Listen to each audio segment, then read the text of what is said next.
Hello and welcome to our London History Podcast, where we share our love of London, its people, places and history.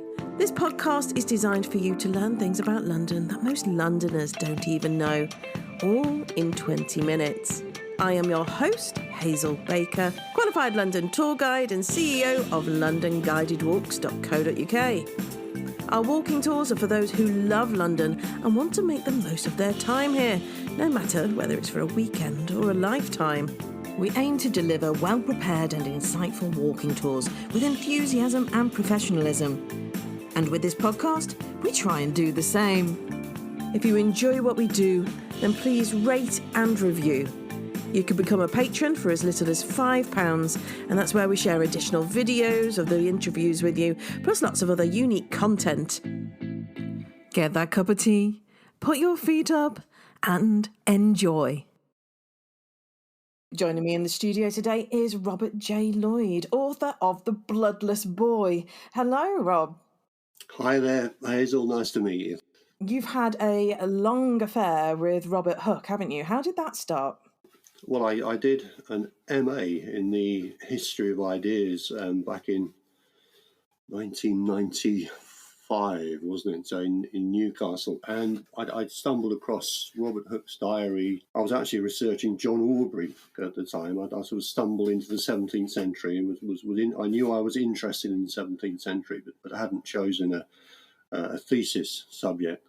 And finding Robert Hooke's diary was the big game changer in the University of Newcastle library, and it probably did keep me up all night reading it. The way that it's written, the insight into his personal life as well as his scientific endeavours was fascinating. I then wrote the thesis on how he was really the engine of the Royal Society in the sort of mid to late 1670s. Subscriptions were way down. It was at a time when it was going to flat. It had no money coming in. No one was coming to see the experiments that he curated, put forward. There's one entry in his diary that said 2 people turned up and both of those grumbled. So it really was at a low ebb, and Hooke kept the Royal Society going at that time. So my thesis was about how he did that. He had various other clubs. So looking at the diary and Birch's history and philosophical transactions, I did my thesis on Hooke as the saviour of the Royal Society. I had all this research on a fascinating character. So in early drafts, he was very much the protagonist, the investigator. But that developed, and I extended that to be more his assistant, Harry Hunt, who was his friend throughout his life, was actually one of the people who sorted his body out when he died. They were lifelong friends. We know ever such a lot about Robert Hooke. We know very little about Henry Hunt or Harry Hunt, so he's a great character to make up, essentially. But their relationship was very close. We know Harry Hunt was an observator of the Royal Society. He had been Hooke's apprentice, and my book has him at the stage where he kind of sets out and becomes his own man. He's a little bit resentful of just being seen as Hooke's assistant. So he kind of takes over the investigation and gets into all sorts of trouble for doing so. And you managed to add in some of Hooke's major works as well, so considering the air pump. So what was Hooke trying to achieve with the air pump? Well, he worked for Robert Boyle as Robert Boyle's assistant before he was made curator of the Royal Society. But Robert Boyle very gracefully gave him up to the Royal Society to be their curator. And so he had the ingenuity, the expertise to actually be able to design and build an air pump which had a receptacle that they could actually create vacuum inside. They experimented with different materials. Hooke himself was put into a tin box, and the air was evacuated until he got a terrible headache and his eardrums were bursting. So he banged on the inside of the box until Robert Boyle let him out. But this was a glass receiver. There is the replica made of it. I've made it slightly grander in the book and big enough to fit a small child into. But through the use of vacuum inside a glass receiver, they were able to conduct various experiments on combustion and respiration, which Boyle wrote up. But Hooke really was the person behind not only creating the apparatus, but essentially the experiments as well. So through that, Hooke was able to discover that there was a component in the air. He didn't name oxygen, but he discovered it, and they did various experiments with. I suppose you think of the Right of Derby picture, the bird inside the receiver. They did various experiments on respiration, which involved birds and cats and dogs and so on. Also important for the plot of the novel was preservation. They preserved dead dogs and vegetables and saw how long these things lasted inside a vacuum, free of corruption and decay. And how much do you think of Hooke as a person we really know? Because he did have a bit of a reputation of being difficult in his later years. But if he's the saviour of the Royal Society and he's really frustrated that no one's really buying into what he's doing, that must have been really difficult for him, wouldn't it? We know ever such a lot about Hooke. His diary shows through his not only his Royal Society activity, but through all of the surveys that he did. So supposedly, after the fire of London, he conducted half of the surveys. You think of something like 13,000 houses were destroyed after the fire of London.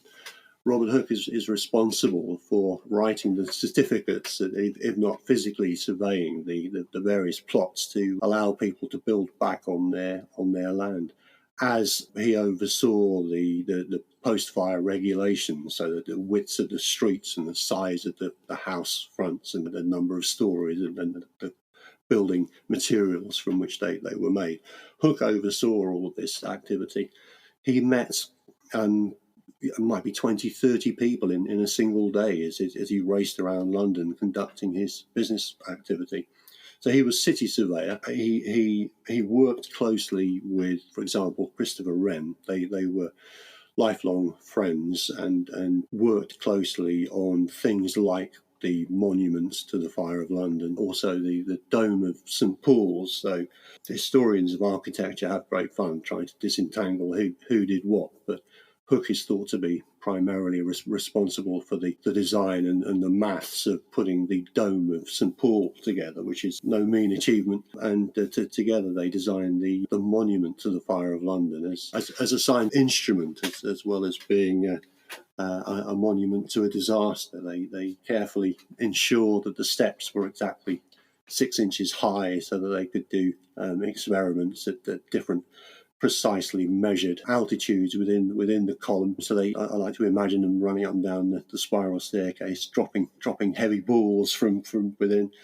But it was also a zenith telescope. So one thing I've never done, I would love to do, is actually visit the basement of the monument, where they set up the base lens of their zenith telescope, and up through the flaming urn at the top there, they had the top lens, and they used that to establish the parallax as the Earth orbited the Sun to a star called Gamma Draconis, and they tried to establish the distance to Gamma Draconis using the monument as an enormous 200 tall telescope, which is rather wonderful.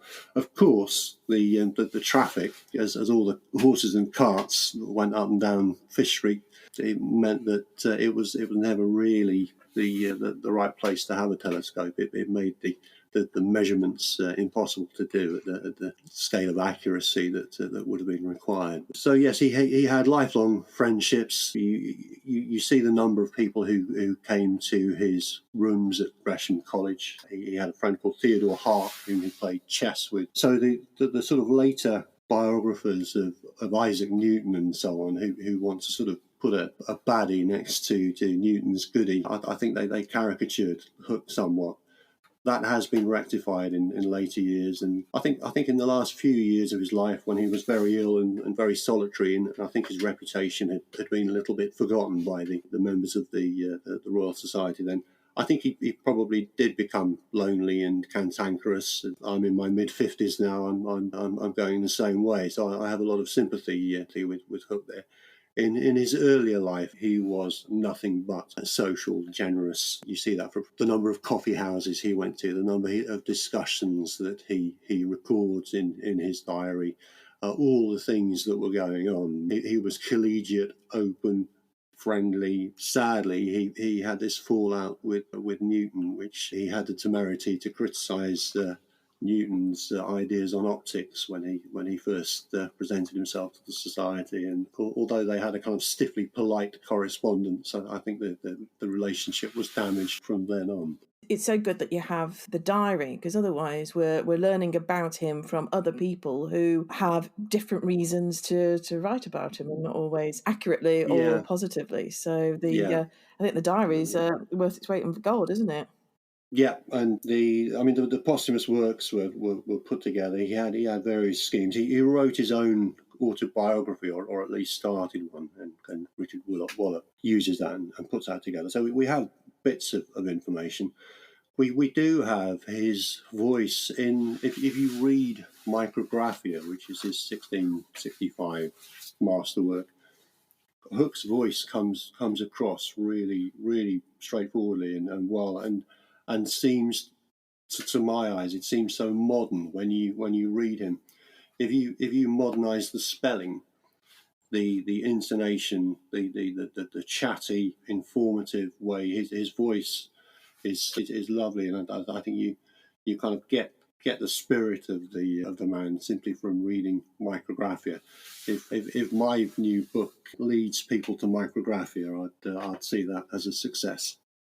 Well, and if anybody's wanting to know Micrographia, it's a publication which shows stunning images of microbodies, which people had never seen before. That's right. And the plates in Micrographia, they must have cost an absolute fortune. Who was paying for it? The Royal Society put money up, and they thought that it would be a money spinner for them. Hooke himself prepared the plates. He, as well as being a scientist, as so many of these figures are in the 17th century, he was an artist as well. He was originally apprenticed to Sir Peter Lely. When his father died and he first moved from the Isle of Wight, he had his apprenticeship with Sir Peter Lely, but realised he could already do all of this stuff. So thought he may as well keep the money that his father had given him and spend it elsewhere. So he went off to Westminster School instead under Dr. Busby. Straight away he mastered the elements of Euclid in 6 days and learned the organ. He was an extraordinary character. It was a new world. You had Leeuwenhoek and his microscopes, but it was Hooke that really took people into things like something I love from Micrographia is the difference between the artificial and the natural, and this is one of the themes of the book. I think it's so fascinating. It's such an exciting time, isn't it? Because this is before science. This is connecting to everything. Now it's like careers advice. It's so what do you want to be? A scientist or an artist? Whereas at the time, everything was interconnecting and one would justify the other. Sometimes like when I'm doing research and especially like learning about Hooke or the hunters, my brain is just going ping, ping, ping with what I already know and something's fusing and making connections that I never saw before. And that was at that time when you're at the forefront of it all. It must have been so exciting. Yeah, I mean, I'm writing book 3 at the moment, which is much more about Wren. So Wren is a sort of stars, and as well as being a mathematician, as well as being an architect, Wren prepared all the plates to illustrate Thomas Willis's studies of the brain. So Wren was an amazing artist as well, and you kind of forget you forget this. So interestingly, Hooke worked with Thomas Willis as well. So that sort of anatomy side of things that comes along in the book. They were extraordinarily gifted in so many different fields that now would be utterly specialised, and they seem to dance from one to another in the course of a coffee shop evening. They can discuss all of these things, all at the forefront of science as it was then. Quite extraordinary individuals, and seem to think nothing of it. They'll go from from designing a pocket watch to designing a monument. They don't break into a sweat doing it, which is quite phenomenal. You mentioned about Royal Society thinking that the Micrographia would be a money spinner. Were they right? It did make money. It carried on. New editions were constantly commissioned. The very intriguing thing about Hooke's will, but also Harry Hunt. Hooke made an absolute fortune from his surveying, although he was always chasing money from the Royal Society because they never seem to have paid him properly, and his diary is full of moaning about trying to actually be paid the money he was promised. His salary as Gresham Professor and as curator of the Society was absolutely dwarfed by the amounts of money he was making as a city surveyor. So when he died, he left something like £8,000 in cash and in a big iron trunk in his bedroom. And then he had loads of gold and silver plate and all sorts. And it's worth well over £1 million today. It's difficult to do a direct translation with money, but it was just sitting in his trunk. No hint of impropriety, corruption. Just earned all of this money but didn't spend it. Preferred not to. I think he was too busy to spend it, wasn't he? I think he probably was, yeah. He had his rooms at Gresham, which he moved into when he was made curator or Gresham Professor. It sort of came with the two jobs he had. And he was there for 40 years and felt no need to leave, although he was fed up with the Royal Society at various occasions and resolved to leave. He never did, and he stayed in that southeast corner of Gresham College, the Thomas Gresham's mansion that used to be there off Bishopsgate Street. He didn't find the same things important that most people do. You mentioned impropriety, because living with his niece raised a few eyebrows. What do we know about her? Grace Hooke was his brother John's daughter. So she came from Isle of Wight, as Hooke did, and stayed with him. But they seem to have had a physical relationship. So under the laws of incest then, that was actually a capital crime. She moved to Hooke's quarters in Gresham from the age of about 14, 15. From 16, he records in his diary that he was having some kind of physical relationship with. Quite what went on, it doesn't detail. Obviously, this was kept secret. It only appears in Hooke's diary. It wasn't suspected by anyone else as far as I know. He tried to broker various marriages to very sort of important people. The mayor of London at the time of the fire of London, Sir Thomas Bloodworth, Grace Hooke was going to be married off to him, but seems to have turned him down and got out of the marriage. It's a strange relationship. It was a very loving relationship. Hooke had physical relationships with most of the women who worked for him. If you look at the diary, the Dol Lord. Mary Robinson is an exception to that. Mary Robinson becomes the main character so he's got a shorthand for describing his orgasms in the diary, which was quite amusing when they turned up. He just used the sign of Pisces, but how he achieved Pisces is open to the imagination. So one thing is he had a very hunched back, so it must have been problematic, but put it that way. So quite how Pisces was achieved, we'll never know. So Rob's book, The Bloodless Boy, is now available for purchase. You can do that on our website, londonguidedwalks.co.uk/podcast, and click on episode 70. And this is a really interesting book, especially the time that it's set. But this is a time when we're suffering from the effects of the Civil War. You've got the science advancements as well. Also, you have the Great Fire of London, and also they've suffered the plague. And somehow life must continue. Well, thanks very much, Rob. Thank you, Hazel. It's been an absolute pleasure, and thank you for inviting me onto your podcast. You can also join us for a Great Fire of London walk, where you can hear stories of some of the people affected by this devastating event and how others took advantage of the situation. All bookable online via our website, londonguidedwalks.co.uk. That's all for now. See you next time.